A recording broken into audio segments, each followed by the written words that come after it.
Alright, Temu flashlight review. Take 2. So other videos aren't worth crap. Okay, that's what it looks like. How bright it is. It's pretty bright. It's bright. And then if you hold it,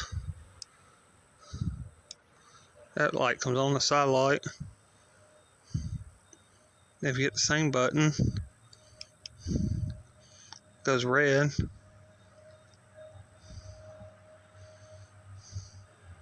If you hit it again, it goes red and blue. Kind of looks like police.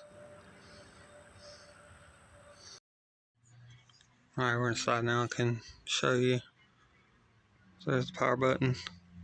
Hit it once, it's bright. Hit it again, it dims.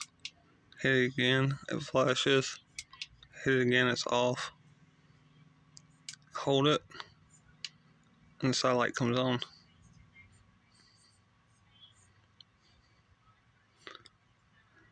Hit the power button again, turns red. Hit it again, goes red and blue. Hit it again, and it cuts it off.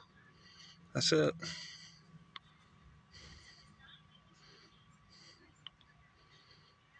A little side clip. You can clip to your pants or whatever.